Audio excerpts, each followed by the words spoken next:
Welcome to Better Bedtime Chronicles. You're listening to Nicole and Bridget. Together we have 15 years experience working directly with families struggling with sleep challenges. We share stories, advice, and deep dives into all things sleep. Let's go.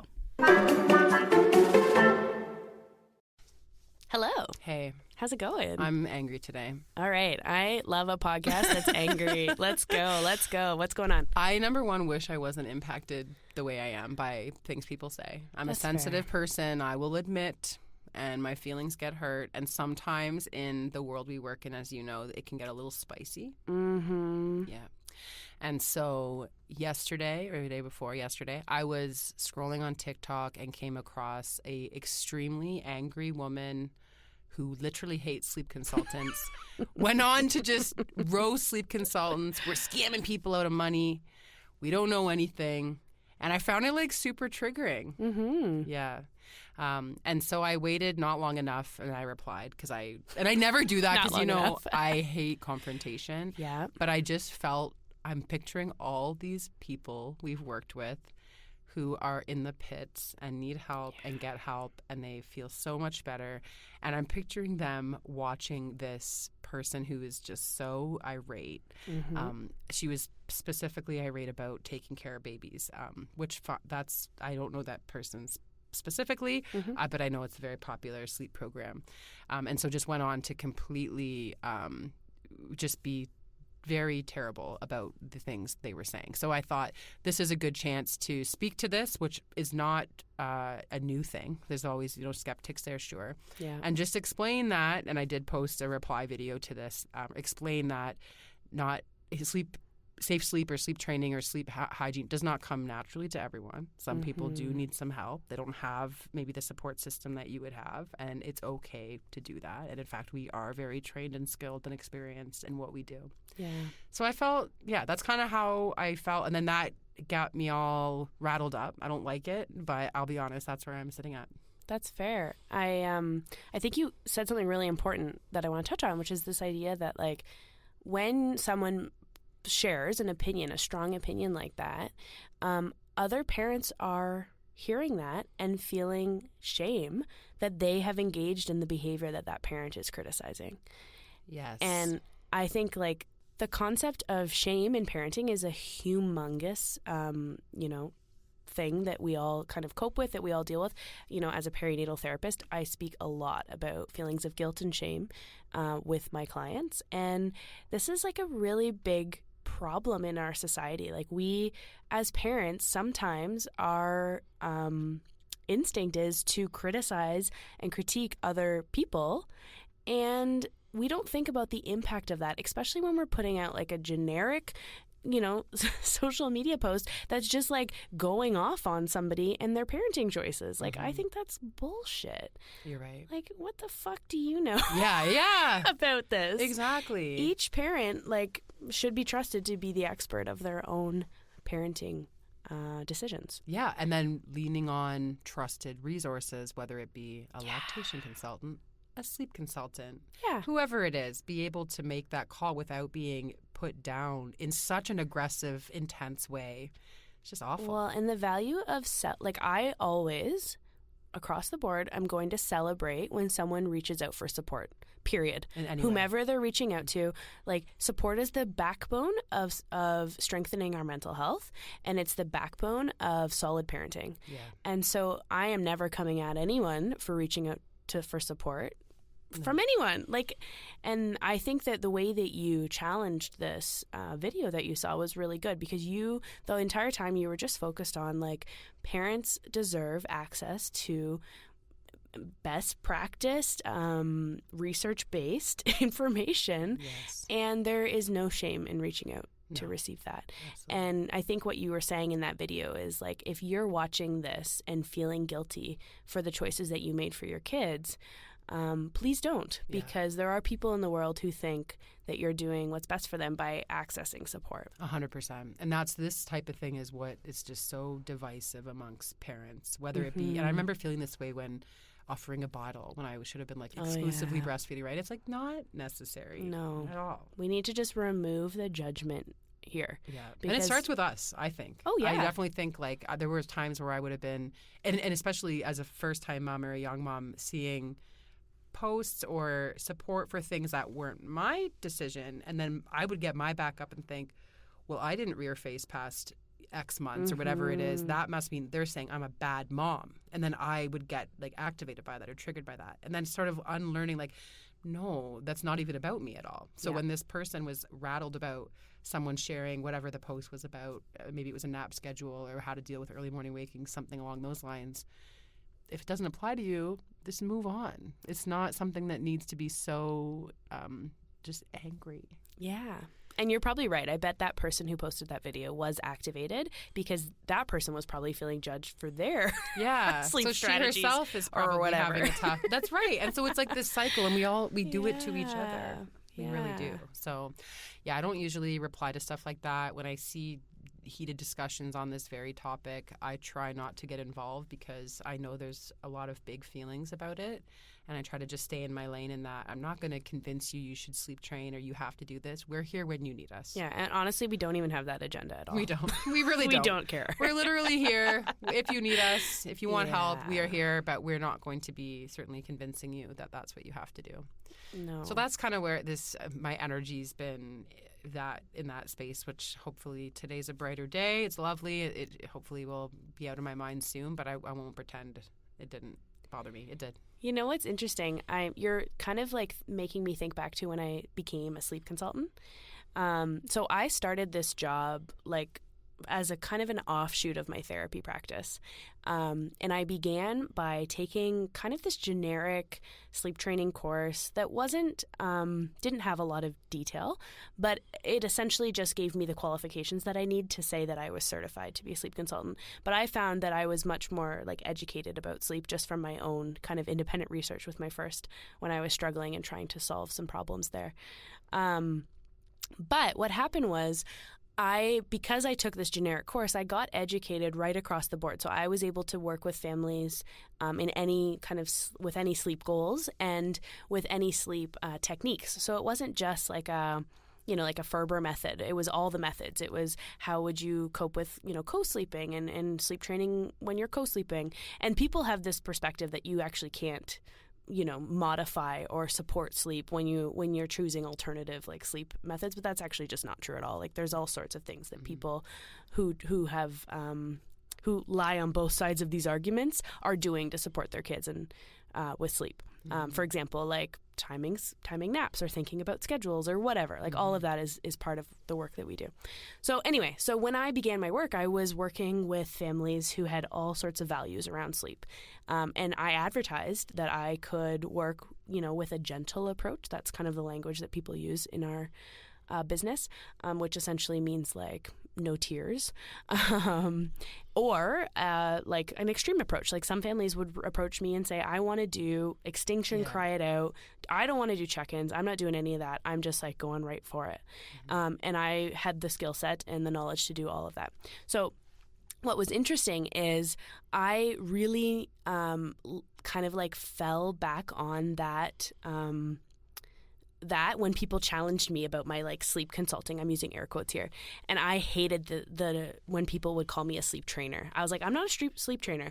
Like I can work with gentle, approaches to sleep. And I have this diverse perspective about sleep. And I think sleep in every person's household can look different. And that's, by the way, all still true. But I realized what I was doing is I was coming from a place of shame because I was like, I don't want to be targeted as the person who's sleep training babies, heaven forbid, right? That was really like a problem for me. And I know it came from a couple places. It came from like the stuff I heard on the street from other families when I didn't feel like really like solid in my own beliefs about sleep. And, I actually have like somebody who's close in my life, or who was at one point close in my life, who's very judgmental about sleep training and had like always posting these like ridiculous articles with no scientific basis about it.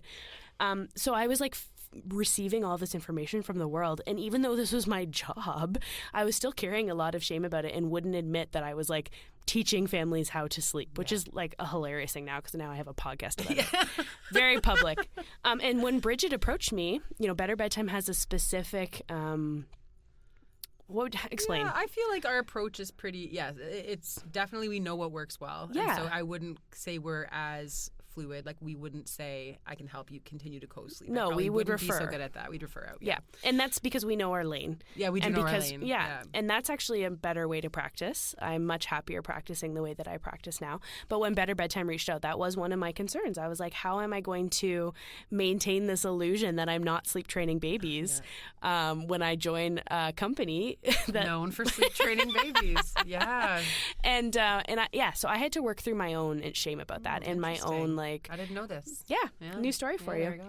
But yeah, that was a thing, and I realized, even as like a completely educated person on this subject specifically, who took a certification and whatever, all the crap that I carry, when I dived into this conversation, I still was like, because there's so much around it. Yeah. And did you face that?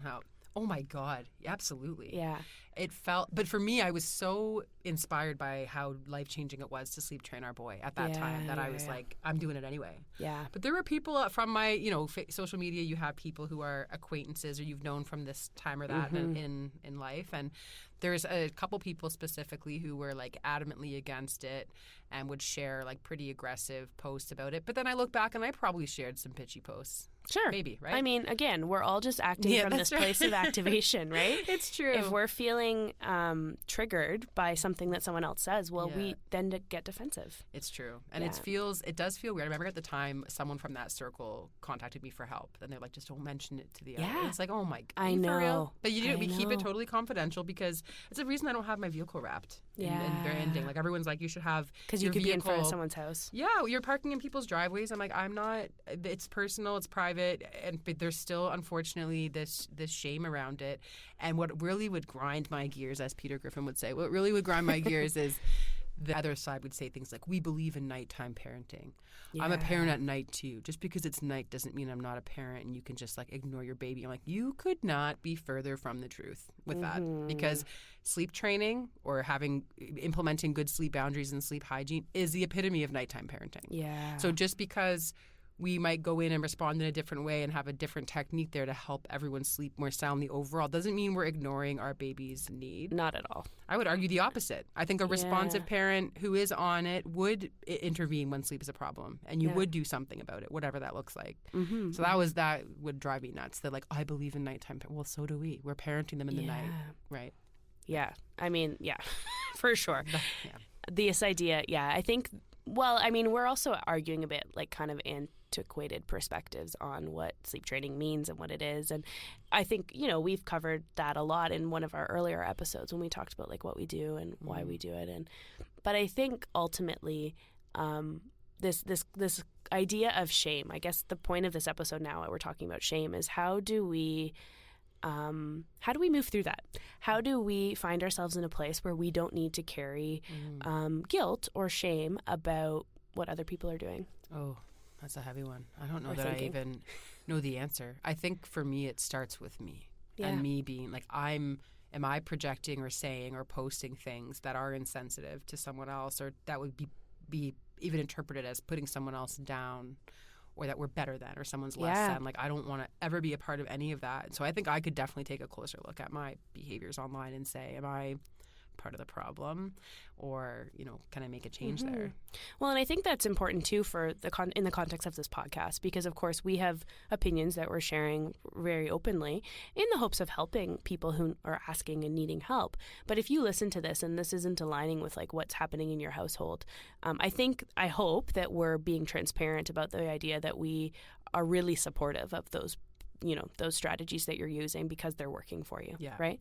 And I think we try and say that and add that kind of disclaimer when we're talking about, like, this is for people who are looking for help. This is not for people who are not.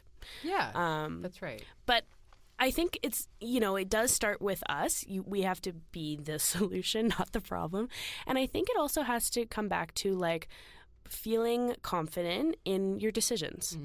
Right? And I say this a lot to clients that I'm working with. Like, part of our jobs when we're doing, because the sleep information we're offering to clients is not revolutionary. Right. They could Google it. They could find it. 100%. They could read 7 different books about it.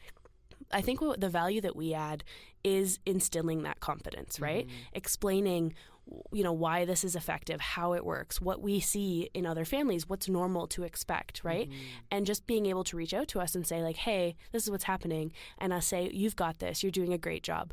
Like that allows families to move away from shame because they're hearing that they're doing a good job, that they are making a choice that feels really good to their families, and that whatever's happening in their household is normal and okay. And that allows them to feel confident in their decisions and then move away from that shame. Because I think shame, is really an uncertainty in the decisions that we've made. And of course that uncertainty is created by hearing other people's perspectives. That's true. And even naming it as shame, like I maybe at the time wouldn't have even recognized that this is a shame feeling I'm having about these choices, right? Yeah. But I think you're right, to have someone in your corner to just build up your confidence, but also be realistic about what's developmentally normal or appropriate and what we should expect. Are we going to expect a 12-pound baby to sleep all night without a feed? No. And making sure they're feeling okay with that because we know that's what's right. Yeah, it's a tricky thing. And this is the value, I think, of having like a really good support network too, right? Like as much as we have the capacity to build that, I think we ought to. And I think there's value. Like, we can even talk about our life and our community. Like Bridget and I are part of a group of friends who all have the same age kids. We spend a lot of time together. We support each other immensely, practically and also emotionally. And we talk about stuff that's happening in our homes, and we're able to say to each other like, oh, fuck yeah, that happened at my house too. That was so annoying, or whatever, right? And just being able to hear from someone else that what you're experiencing is okay and is normal, that support is invaluable. It is too. And that's kind of what we want to offer at this podcast as well, right? We want you to listen to this and be like, I'm not alone. I'm not the only one who struggles with a 4-month-old who's eating every 2 hours. So we've mostly been talking so far about like people outside of our circle. So social media or people on the street or, practitioners, whatever, who are providing judgment or offering perspectives that imply judgment. What happens when it's someone who you're close with, like, a parent or a mother-in-law or the mother and the a sister? classic. Whatever. What do you do? Yeah, and I like that. On that note too, with the social media, it's like, don't be afraid to unfollow. Yeah, curate your timeline to match what you're looking for, because that just doesn't feel nice. I think that's what I have a lot of experience with in going to people's houses, right? Because you go to homes or you do sleep clinics, and again, we're invited in, so we're there to offer support. But sometimes there's even family members in the home who have some extremely strong opinions against sleep training. Or even in a friend group, in my own friend group, there's people who are like, nah, that's not for me. But luckily, we all know, like, you do what's right for you. Yeah. And if it's not working well, then it's time to shake things up. But I'm no stranger to walking. I can picture some of these living rooms very vividly in my mind, walking into a home, being invited and talking about safe sleep or what to do when this, the toddler demands a Sprite at 10 p.m. again. Like, what do we do with these things and how can we set these boundaries? And you'll have absolutely well-meaning, very loving, let's say the mother-in-law or the mom or the sister-in-law, whoever's there, who have their very bold beliefs and strong beliefs. Sometimes it's a cultural thing. Sometimes it's that they just themselves didn't agree with that. And they're in that space sharing that information at a time where you have a mom who's in tears, so upset, because they've reached out to us because they're desperate. They need help, right? They're not like, things aren't going great. And so what kills me is you see the client sitting there sobbing sometimes or very upset because they can't get their baby to sleep. They haven't slept in a year and a half or whatever it is.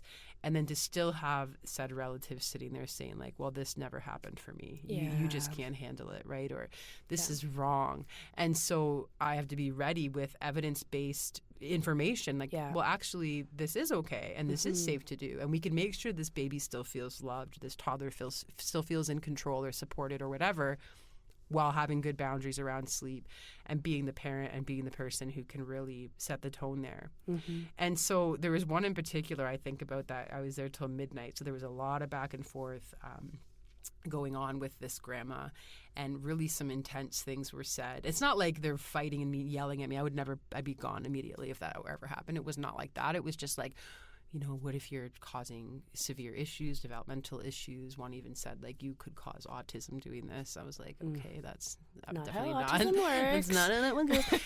And so, it's really hard in the moment, but I just keep my position of I'm going in there confidently. I have the background to be able to be, very helpful in this, and try to, as you say too, like build confidence, instill confidence in this parent to make their decision. And one of the most heartbreaking things I ever heard was one of my clients say, the sleep is it's drowning me. Yeah. I don't know what to do, and I wonder if it'd just be easier if I wasn't even involved. And that's like red flag, right? Yeah. And this grandma was like, this is just not a problem. Yeah. Like and it's just like, you just want to shake them and be like, wake up. Like this is serious stuff. But instead we stay in our lane. Here I am with these resources. And I'll often bring, especially if there's been an indicator of any kind of postpartum mood disorder or anything like that, we bring in like, this is the counseling you can find in our region. This is a peer support group you can go to. Something kind of weird. I don't even know if, I don't know if we'll keep this in. I'm not sure. I'm going to say it. I'm going to go for it. I find the more, like almost the more educated the woman is or the parent is, and the more like accomplished they are in their career, they are less likely to admit they need help and reach out for help. And I've even noticed that with therapists I work with, which I think is really interesting. And I wonder if it's the same thing, this like shame-based, like, well, I shouldn't need this because I myself am a psychiatrist, or I myself am this.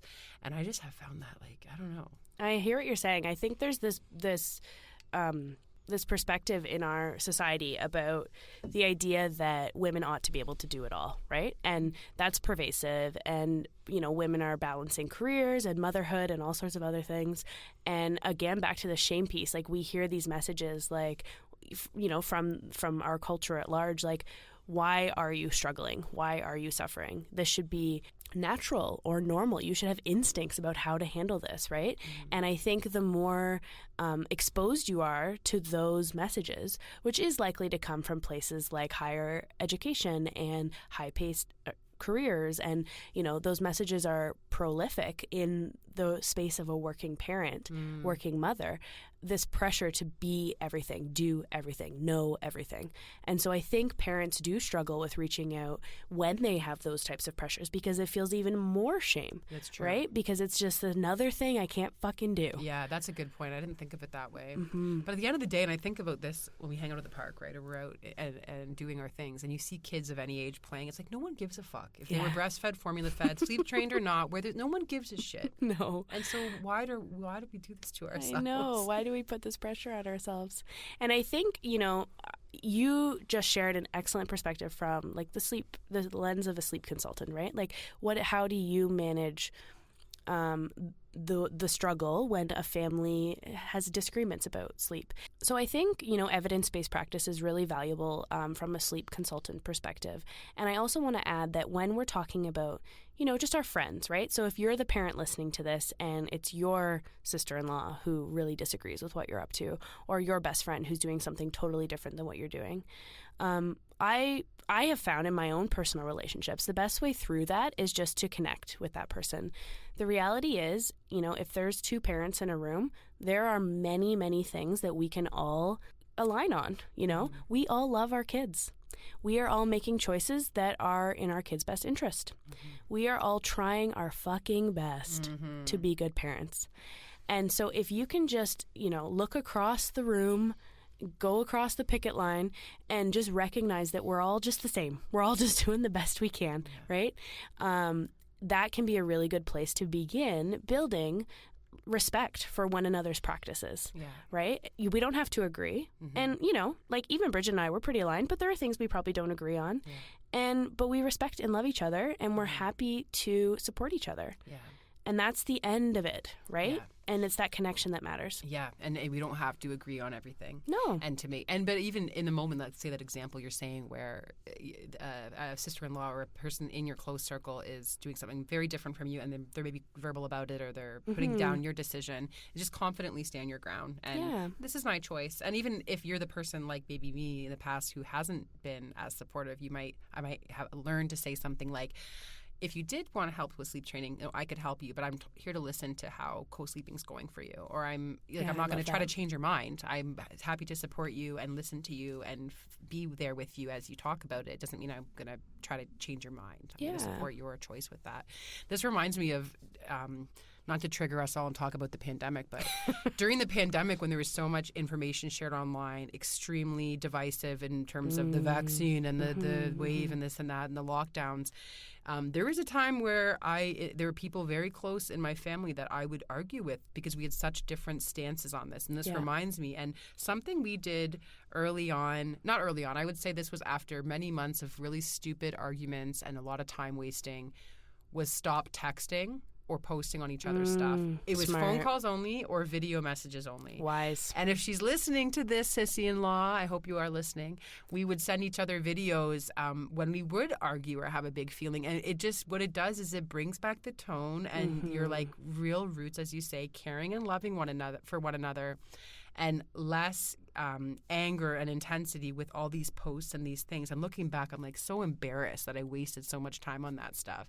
And so to me, it's in a similar light. If you're getting texts or comments or posts from people in your life who you love and care for, and they're hurting your feelings about these things, again, cleansing your timeline is a great way to go. But I would do a video or a phone call of like, this is really upsetting to me because I feel texts and sometimes like the tone's not read properly and then it can just spiral out of control. Yeah. Yeah, it's the connection. The connection is key. And then if you get to a place where somebody in your life is really unable to meet you where you're trying to meet them with that connection, or is unable to kind of see the value that you have in your children's lives, then it's boundaries, right? You can set boundaries about what type of involvement you have with those people. You don't need to allow them access to your mental health. You don't. Full access. They don't. No, it's not for everyone. No. Yeah.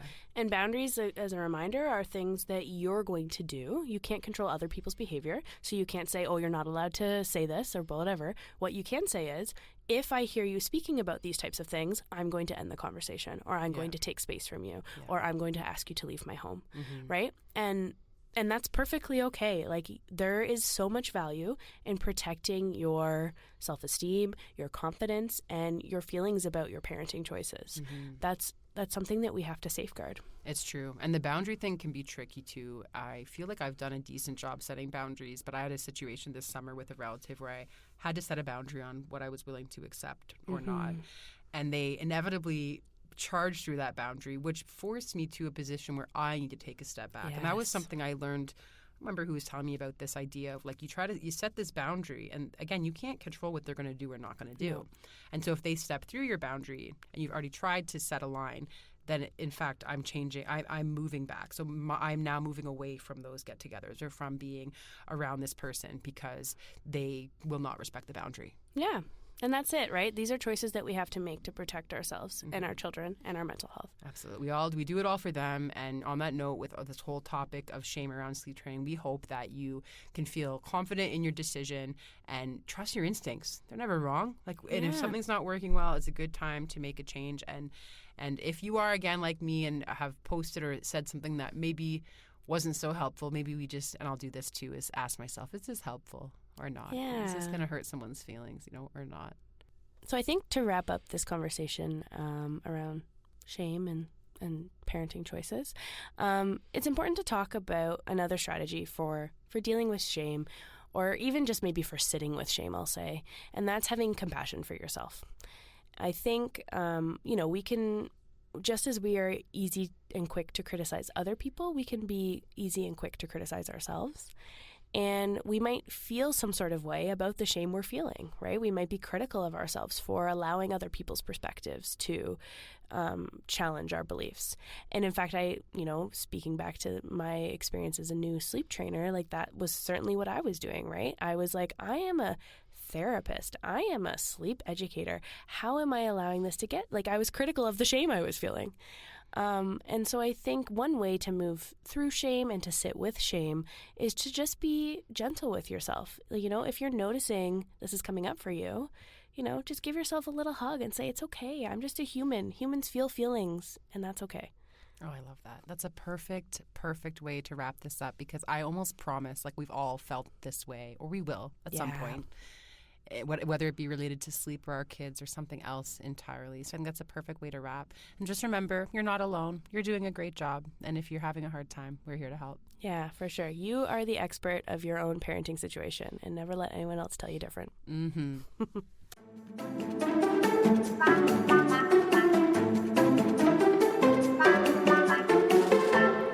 Thanks for listening. Just remember, the shit is hard, but you are killing it. To stay in touch, you can find us at betterbedtime.ca.